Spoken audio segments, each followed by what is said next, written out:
बड़े उसके जैसा दुनिया में कोई दयालु नहीं होगा मेरे शिव जैसा, बहुत बहुत एडवांस। अच्छा, सबसे ज्यादा आनंद आता है ना हरतालिका तीज के दिन, तुम देख लो, भगवान भला करे ऐसो आनंद आए।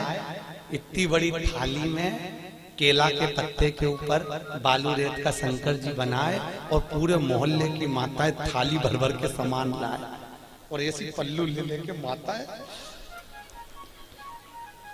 ककड़ी, भुट्टा, नरियल सब शंकर जी पे, बेल पत्ती, पत्ता पत्ती, धतूरा, सारा सामान शंकर जी पे और सब सामान, और शंकर जी ऐसा दबा दबाया बैठा।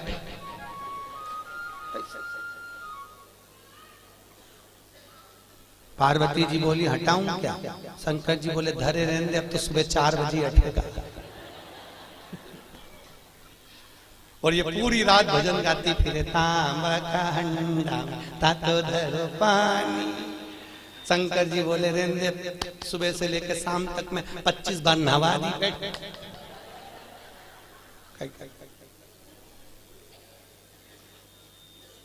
और बोलती जाए नींद आए भोला नवा के देऊंगी।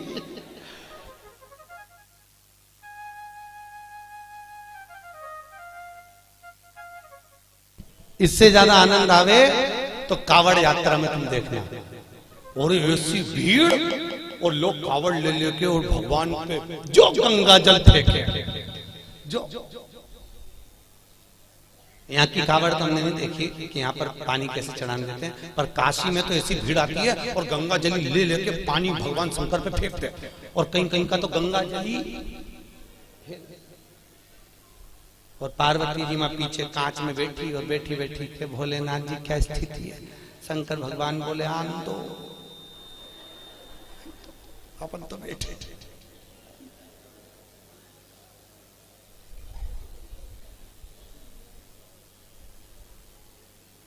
बहुत दूर से आए, बहुत।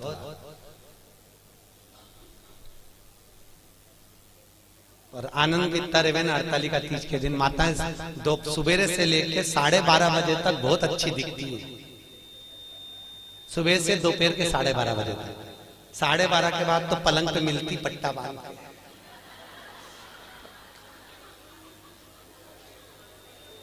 फिर 4 बजे उठती,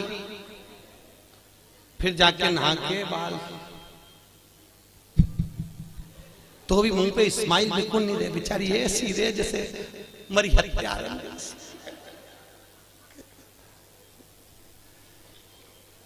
और फिर भी फोन लगा के पूछते रहती, चाची जी पंडित जी कितनी बजे आएगा, पंडित जी कितनी बजे आएगा।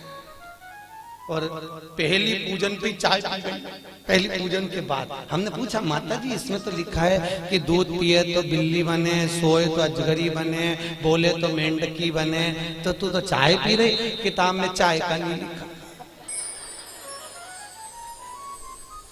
हमने फिर डबल से पढ़ी हरतालिका तीज की किताब, तो हमने देखा वास्तव में हमें चाय का नहीं था। माता इतनी चतुर, जो चीज का नहीं लिखे वो निपटा जा रहा है। इसलिए किताब छापने वाले ने भी अच्छा करा, सब चीज लिख दी। सोए तो ऐसा, दूध पिए तो ऐसा, बेचारे को नहीं मालूम होगा कि चाय भी चलेगी, तो वो भी लिख देता है।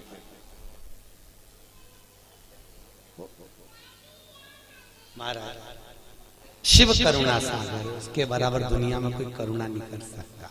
राम जी की सेवा में तो ये भी चाहिए वो भी चाहिए, और कृष्ण की सेवा में भी ये चाहिए वो चाहिए, और शंकर की सेवा में तो पानी चढ़ाओ तो ठीक है, नहीं चढ़ाओ तो ठीक है, नहीं तो यहाँ तो शास्त्र कह रहा है मुझे कुछ भी प्रिय नहीं है। शिव कहते हैं मुझे केवल एक प्रिय है और वो सत्य प्रिय है, इसलिए सत्यम शिवम सुंदरम, मुझे सत्य प्रिय है। इसलिए जो मर जाता है उसको तोप के ले जाते हैं, तो चिल्ला चिल्ला के जाते राम नाम सत्य है।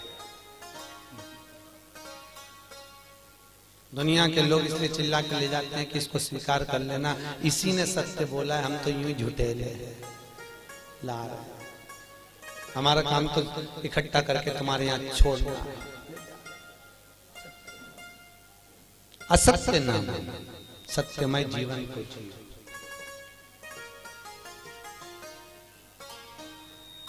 यहाँ पर इंदौर से माताएं कथा सुनने आ रही हैं। कल उनके मिस्टर से मैंने उनके बेटे से बात करी थी। आप क्या पेशा है आपका, सर्विस क्या है आपकी? कई इंदौर कोर्ट में हम वकील हैं।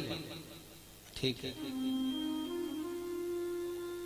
तो पर गुरुजी 4 महीने से कथा, हमने कोर्ट की नौकरी छोड़ दी, हमने वकालत छोड़ दी। हमने पूछा क्यों? शिव महापुराण की कथा में आप बोलते हो कि सत्यमय जीवन जियो और वकील बन जाते हैं तो इतना झूठ बोलना पड़ता है, इतना झूठ बोलना पड़ता है, परिवार चलाना पड़ता है। आज भी वो माताएं आई हैं, आज भी वो भैया आया होगा कि नहीं आया होगा? आया कहीं? आए? आज भी वो कथा में आया, कहे गुरुजी मैं दूसरी नौकरी कर लूंगा पर झूठ बोलने की नौकरी नहीं चाहिए मुझे, क्योंकि मुझे जाना उसके पास में है तो मुंह भी उसको दिखाना पड़ेगा। और अगर मेरी जिंदगी, और आपसे भी निवेदन है, तुम झूठ बोल रहे हो अपने परिवार को पालने के लिए चलेगा, पर थोड़ा सा सत्यमय जीवन जी लो। हफ्ते भर में एक दिन ऐसा बनाना जिंदगी में कि आज मैं दिन भर झूठ नहीं बोलूंगा, चाहे मोबाइल हो चाहे परिवार हो, बिगड़े काम बिगड़ जाए पर झूठ नहीं बोलूंगा। अपने जीवन को आज मैं सत्यमय जीऊंगा। केवल सत्यनारायण की कथा कराने से, शंकर पे पानी चढ़ाने से शंकर नहीं मिलेगा भाई। थोड़ा जीवन को सत्यमय जीना पड़ेगा। बहुत जीवन को तुमसे नहीं बनता, स्पष्ट कह दो मेरे से ये काम नहीं बनता, बनता तो करो सत्यमय जीवन जियो, झूठ नहीं, झूठ नहीं। मेरे को आता ही नहीं, जो आता वो आया, सामने आया, जो चीज है वो सामने। सत्यमय जीवन जियो, बहुत अच्छा लगेगा आपको। आपकी जिंदगी में आप सुंदरता प्राप्त करें। सत्यम शिवम सुंदरम, अगर सत्य बोलोगे तो शिव मिलेगा, और शिव मिल गया तो जीवन सुंदर हो जाएगा। क्यों जीना सत्यता में, क्यों जीना सत्य? असत्य के चक्कर में एक गांव के पंडित जी मर गए, बहुत विद्वान कथाकार, बड़े विद्वान प्रखर, और मर गए तो नरक में चले गए। अब गांव के 2-4 लोग और मर के नरक में गए, तो नरक में गए तो पंडित जी मिल गए। तो गांव के लोगों ने कहा पंडित जी तुम तो हमारे गांव के इतने विद्वान पंडित जी थे, तुम तो खूब पूजन पाठ करते थे, फिर नरक कैसे चले गए? पंडित जी बोले ये मैं खुद नरक नहीं आया, पत्नी के चक्कर में आया। तो पत्नी ने कहा नरक भेज दिया तुमको? वो रोज तैयार होके आके मुझसे पूछती थी मैं कैसी लग रही, तो मुझे रोज कहना पड़ता था तू बहुत जोरदार लग रही, भले वो बेकार दिखे पर कहना तो अच्छा। तो ये झूठ बोलने के चक्कर में, तो माताओं से निवेदन है, आधे से ज्यादा पति तो तुम्हारे चक्कर में नरक जा रहे। जी जियो, तुम लोग पूछो ही मत करा करो कि मैं कैसी लग रही।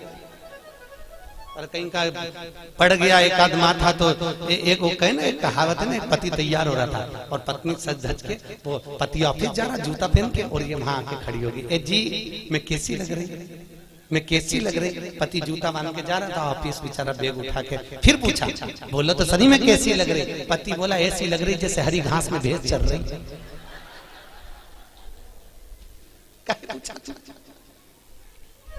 पूछा ही क्यों? भगवत तत्व की शरणागति है महाराज। जीवन में थोड़ा सत्यमय जियो, सत्यम शिवम। अच्छा, बहुत मस्त कथा कह रही है। भूत बावन भूतेश्वर भोलेनाथ ने ब्रह्मा जी को श्राप दिया। देवताओं ने मिलकर ब्रह्मदेव के लिए आदर करा, भगवान शंकर की पूजन करी। भगवान शिव ने कहा नारायण ये ब्रह्मा जी का सिर कटा है, ब्रह्मा जी के कटे हुए सिर से बट वृक्ष उत्पन्न होगा। कौन सा वृक्ष? बट वृक्ष, बड़ का पेड़। और इस बट वृक्ष के नीचे कोई देवता की पूजन नहीं होगी, होगी तो केवल पितरों की पूजन होगी। और मैंने इस ब्रह्मा के मुख को बड़ का पेड़ बनाया है, इसलिए मैं इस पेड़ के नीचे विराजमान रहूंगा। मेरा नाम वटकेश्वर महादेव रहेगा। कौन सा महादेव? वटकेश्वर। यहां पर भी होंगे बटकेश्वर महादेव कहीं ना कहीं। महाराज बड़केश्वर महादेव, जो घर में चिड़चिड़ापन रहता है, क्रोध रहता है, झगड़ा होता है, क्लेश मचा होता है, घर में शांति नहीं रहती, तो बड़केश्वर महादेव के मंदिर में जो जलाधारी होती है, उस जलाधारी में अपना नाम और गोत्र बोलकर बेलपत्री की डंडी को फंसाकर उसमें 1 लोटा पानी और दूध चढ़ाकर आ जाइए, घर में शांति हो जाती है, कभी क्लेश नहीं मचेगा। सोमवार की अष्टमी के दिन यह क्रम किया जाता है। कौन से दिन? जम के बोलिए। सोमवार की अष्टमी, बटकेश्वर महादेव के मंदिर में। बटकेश्वर शिव को भगवान ब्रह्मा का मुख बड़का हो गया। समय आया, ब्रह्मा जी ने सृष्टि की रचना आगे बढ़ गई। भगवान विष्णु ने ब्रह्मा जी से कहा, ब्रह्मदेव सृष्टि की रचना करिए। शंकर जी से पूछा, ब्रह्मा जी ने सृष्टि कैसी रचना है? भगवान भोलेनाथ ने अपना अर्धनारेश्वर स्वरूप का दर्शन दिया। आधा पुरुष आधा स्त्री, आधा शिव आधा पार्वती के रूप में भगवान दर्शन दिए और कहा, इस रूप को ब्रह्मा जी देख लो और ऐसी सृष्टि की रचना कर दो। आधे पुरुष आधे स्त्री बना दो। ब्रह्मा जी पुरुष और स्त्री का निर्माण कर रहे थे। उन्होंने कहा, शंकर जी ने कहा आधा पुरुष आधा स्त्री बना दो, तो ब्रह्मा जी ने दोनों को भेले करके बना दिया। शंकर जी और पार्वती जी का जो स्वरूप का दर्शन करा तो पुरुष और स्त्री को दोनों को जोड़कर बना दिया। जैसे जोड़कर बनाया तो ब्रह्मा जी ने चारों तरफ किन्नरी किन्नर उत्पन्न कर दिए। चारों तरफ किन्नरों की सृष्टि हो गई। सबसे पहली पृथ्वी पर अगर कोई सृष्टि की रचना हुई थी तो उसके निर्माता ब्रह्मा, और ब्रह्मा ने अगर पहली सृष्टि रची थी तो वो किन्नर की थी। किनकी सृष्टि थी? जम के बोलिए। किन्नरों की सृष्टि। चारों तरफ किन्नरी किन्नर हो गए।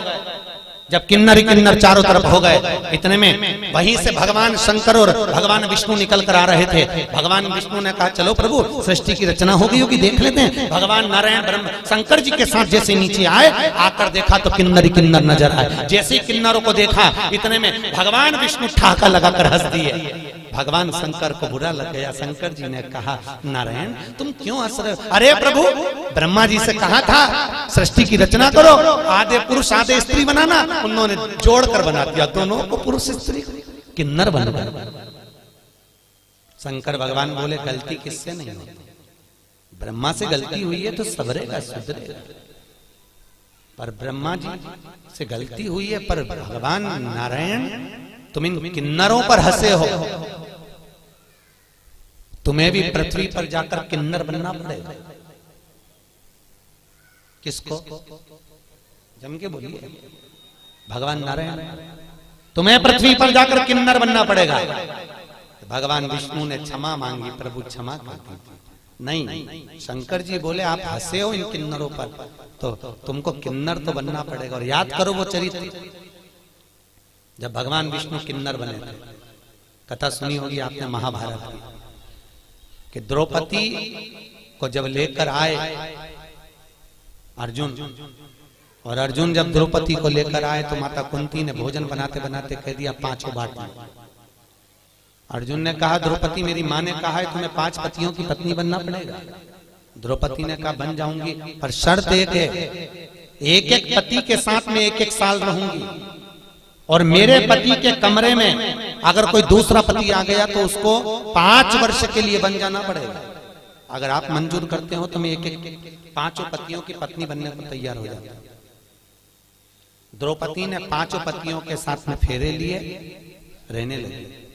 आज भीम के साथ में द्रौपदी रह रही थी, और भीम के साथ द्रौपदी रह रही, और इतने में अर्जुन के पास में एक ब्राह्मण आकर बोला, अरे महाराज मेरे बच्चे को शेर उठा कर ले गया, बचाइए मेरे बच्चे को। और इतने में अर्जुन गया, मेरा गांडीव कहाँ है? गांडीव तो भीम के कमरे में था। और अर्जुन गया और भीम के कमरे से गांडीव लेकर आ गया, और लेकर आया, बच्चे को बचा लिया। पर द्रौपदी हाथ जोड़कर खड़ी हो गई, तुम्हें 5 साल के लिए बन जाना पड़ेगा। अर्जुन 5 वर्ष के लिए बन चले गए। नागों की कन्या उलूपी के साथ में अर्जुन ने शादी कर ली। अर्जुन का एक लड़का हो गया जिसका नाम था अरावण। क्या नाम था? जम के बोलो। अरावण। क्या नाम है? अरावण। अर्जुन का लड़का हो गया। अर्जुन वापिस आ गए। जब कौरव और पांडवों का युद्ध चालू हुआ तो कुरुक्षेत्र की भूमि, युद्ध की भूमि को प्रसन्न करने के लिए चंडी को प्रसन्न करना था, और चंडी को प्रसन्न करने के लिए नियम था कि जब युद्ध प्रारंभ होगा तो दोनों तरफ से परिवार में से एक एक बलि देना पड़ेगा किसी व्यक्ति की। कौरव तो खुश हो गए, हम तो 100 भाई, एक मर गया तो 99 बच जाएंगे, पर पांडवों का क्या होगा, 5 में से एक मर गया, 4 ही बच पाएंगे। भगवान कृष्ण को नींद नहीं आ रही, बेचैनी बनी हुई है।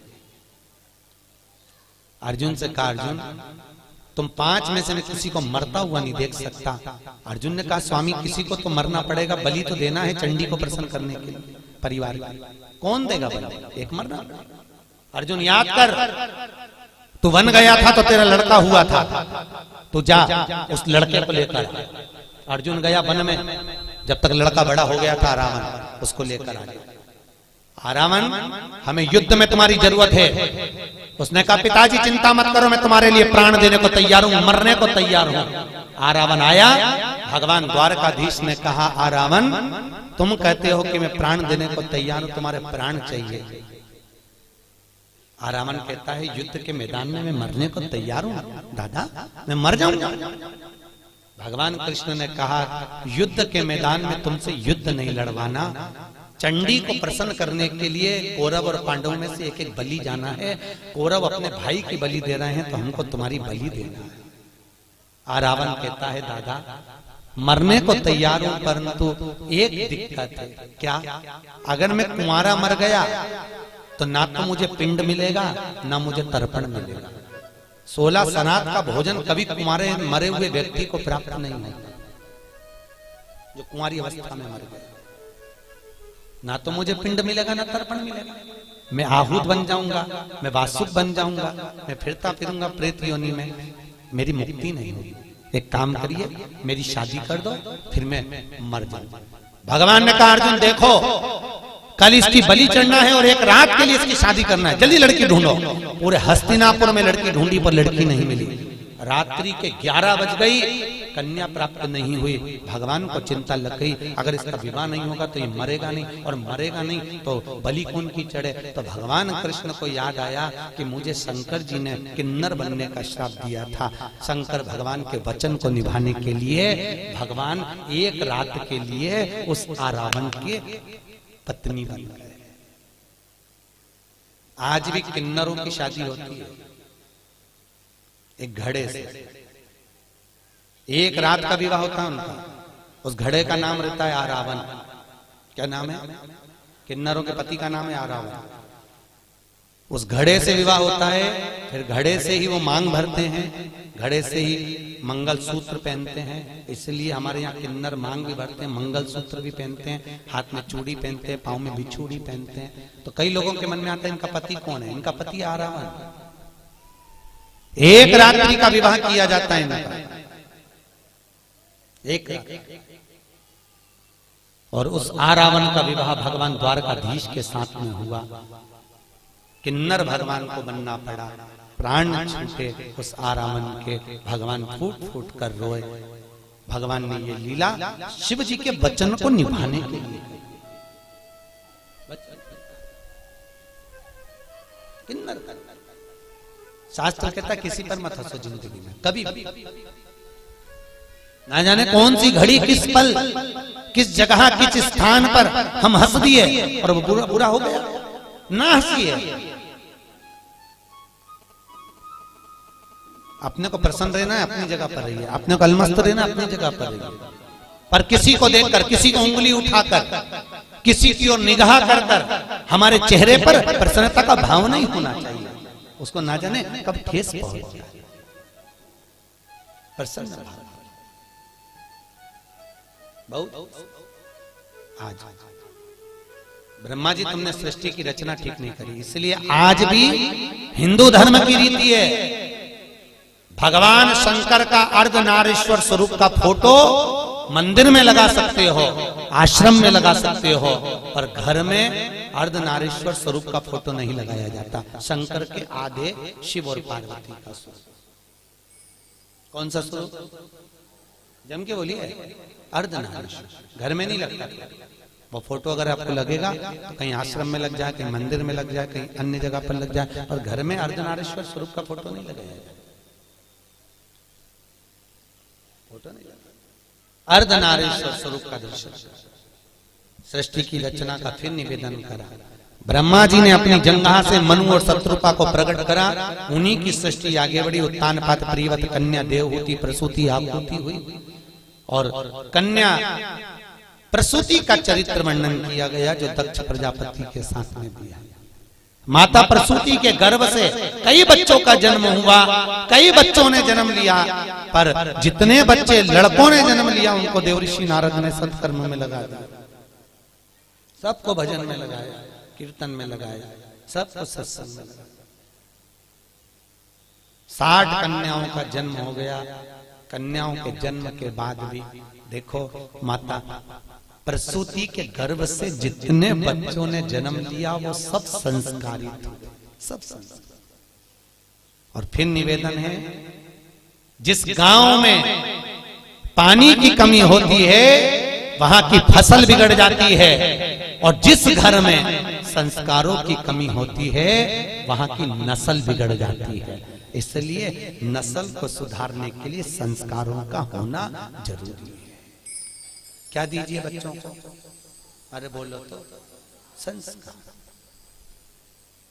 श्रेष्ठ। क्यों कहते हैं कि बच्चों को गीता पढ़ाओ? कहीं के लिए कहते हैं? किस लिए कहते हैं? गीता पढ़ाने पर प्रेशर क्यों दिया जाता है? पढ़ाओ बच्चों को गीता। क्यों? आज घर के बच्चे अगर गीता पढ़ लेंगे तो कल ये बच्चे बड़े होकर कोर्ट में गीता पर हाथ नहीं रखेंगे। अगर आज इन्होंने पढ़ ली है तो कल इनको अदालत पर गीता में हाथ नहीं रखना पड़ेगा। इनको पढ़ाई, इनको संस्कार दीजिए। बच्चों को कार मत दो, क्योंकि बच्चों को कार दोगे तो वो बेच कर खा जाएंगे। बच्चों को संस्कार दोगे तो कारों की भी लाइन लगा देंगे। अगर और कार जब शोभा देती है जब उनमें संस्कार हो महाराज। धन जब शोभा देता है जब आपके भीतर नम्रता हो साहब। मालूम पड़े पैसा बढ़ गया और अभिमान बढ़ गया, अहंकार बढ़ गया तो भगवान भी कहते हैं बढ़ने दो, बढ़ने दो। होता है, कई लोग कहते हैं महाराज हमारा पड़ोसी कभी अगरबत्ती नहीं लगा, हमारा पड़ोसी कभी मंदिर नहीं जा, और 4 चौगुना बढ़ते चले जाए। भगवान उसको खूब दे दिया, और हम तो रोज मंदिर जाएं, रोज अगरबत्ती लगाएं, रोज दिया बत्ती करें, रोज भगवान के मंदिर में पहुंचे, तो भी हमको दुख मिल रहा, हमें तकलीफ। कहते कि नहीं कहते लोग? हम ही कष्ट में, हम ही परेशान। हम मंदिर जाते हैं, हम मंदिर जाएं तो भी हम परेशान, और हमारा पड़ोसन, हमारी देवरानी, हमारी जेठानी, हमारे रिश्तेदार कभी मंदिर नहीं जाते, तो वो तो बढ़ते जा रही है, बढ़ते जा रही है। तो ये चरित्र शिव महापुराण में लिखा है। एक बार भगवान विष्णु देवऋषि नारद के साथ पृथ्वी पर निकले। अच्छे से समझ लेना कि तुम्हें दुख क्यों मिल रहा है, और जिसको भगवान ने दिया तो उसको और क्यों दे दिया। अच्छे से समझ। विष्णु और लक्ष्मी, विष्णु और नारद निकले। निकलते समय नारद जी ने भगवान नारायण से कहा मुझे भूख लग रही है बहुत। भगवान ने कहा मुझे भी भूख लग रही है। सामने सेठ जी का घर है, चल वहां से कुछ खा लेते हैं। सेठ जी के यहाँ पहुंचे, ब्राह्मण का रूप रखा। सेठ जी भिक्षाम देही, सेठ जी भिक्षाम देही। सेठ जी पान चबाते चबाते बाहर निकल कर आए। क्या है? हमें भूख लग रही है महाराज, कुछ होए तो दे दीजिए। सेठ जी बोले तुम्हारा बाप रख के गया जो तुमको दे दो, निकलो यहां से बाहर, फिर फोकट गए, चलो। सेठ जी ने धक्के मारकर निकाल दिया। नारद जी भगवान नारायण से बोले प्रभु बहुत घोर अपराध हुआ है, अपना अपमान हुआ है, श्राप दो इसको, देव श्राप। ये सेठ कंगाल होना चाहिए, भिखारी होना चाहिए, देव श्राप। भगवान नारायण ने पीछे मुड़कर देखा, दोनों हाथ उठाकर कहा जा 4 चौगनी लक्ष्मी और बढ़े, तू और करोड़पति बनता चले जा, और धनपति बने। देवऋषि नारद ने भगवान विष्णु को देखकर कहा उसने तुम्हारा अपमान करा, उसने तुम्हें अपशब्द कहा और तुम उसको क्या करो 4 चौगनी लक्ष्मी और बढ़े। वो पहले से तो सेठ है, और सेठ बन जाए। हाँ बनने दे, चल। नारद जी को बुरा लग गया और आगे गए। भगवान के भूख लग रही, क्या करें? सामने बुढ़िया का मकान था, झोपड़ा। आवाज लगाया माँ भैया हमको भूख लगी है। माता जी ने आकर आसन बिछाया, बिछाकर कहा मैं तुम्हारे लिए पानी लाती हूँ। पानी लाई। क्या बात है? हमको भूख लग रही है। बूढ़ी अम्मा ने कहा महाराज जी हमारे यहाँ तो कुछ है नहीं, केवल एक गाय है, उसी गाय का दूध मैं लेती हूँ, उसी गाय का दूध बचा है, तुम दोनों ले लो। अभी लाती हूँ। गौ माता का दूध लाकर भगवान नारायण और नारद को दिया, दोनों ने पिया। पीकर चले। नारद जी ने कहा कितनी अच्छी माता है, कितनी सेवा करिए प्रभु, इसको आशीर्वाद दीजिए, खूब आगे बढ़े। बेचारी के यहाँ कुछ भी नहीं है, केवल एक गाय है, केवल एक गाय, आप आशीर्वाद दीजिए। भगवान ने पीछे पलट कर देखा, दोनों हाथ उठाकर भगवान विष्णु बोले जा तेरी गाय मर जा, जा तेरी गाय मर जा। अब पहले से दुखी थी और दुख। देवऋषि नारद को बुरा लगा। नारद जी ने कहा प्रभु जिसको तुमने अपशब्द कहना था उसको अपशब्द नहीं कहा, और बेचारी बुढ़िया ने तुमको दूध पिलाया, बेचारी बुढ़िया ने तुमको पानी पिलाया, और तुम उससे क्या कह रहे हो उसकी एक गाय और वो भी मर जाए, क्यों?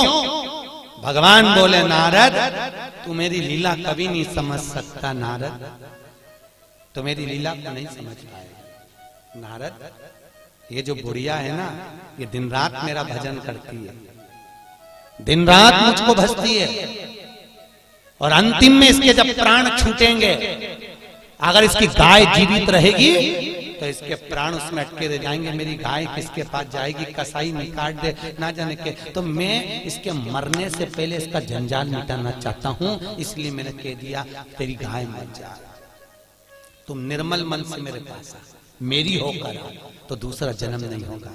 और सेठ जी को धन बढ़ने का इसलिए कहा अभी तेरे पास धन था और करोड़पति बन जा, तू पैसे को जोड़ जोड़ के जब मरेगा तो सांप बन के उसी घर में बैठा रहेगा, मेरे पास तक नहीं आएगा, बैठे और जोड़ और बड़े और बाद में सब बने तो मेरे पास बनेगा।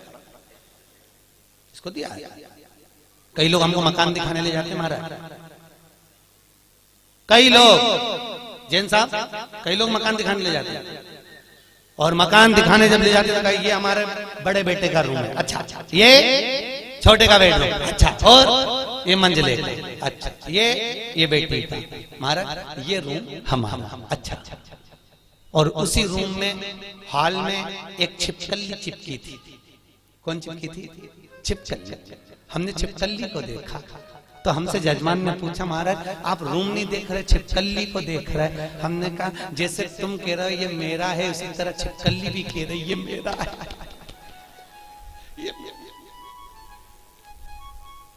ना जाने कौन तुम्हारे परिवार का, तुम्हारे कुल का मेरा कहते कहते मर गया तो छिपकली बन के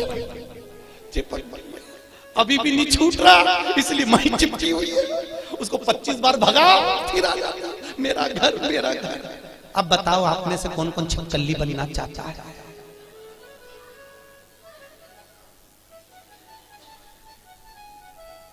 अरे बोलो तरी मोहनपुरा की जी हो, अच्छा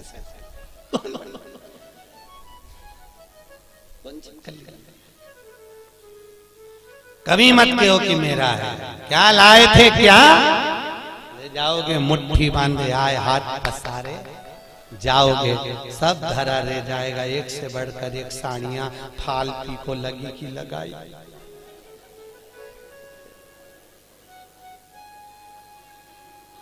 फिर जाते जाते ऊपर से याद आएगी पीली वाली तो पीली तुम्हारी पीली रह गई। और यमराज से कहोगे मुझे 3-4 दिन और जिंदा कर दे, मैं पीली पहन लूं फिर मर जाऊं।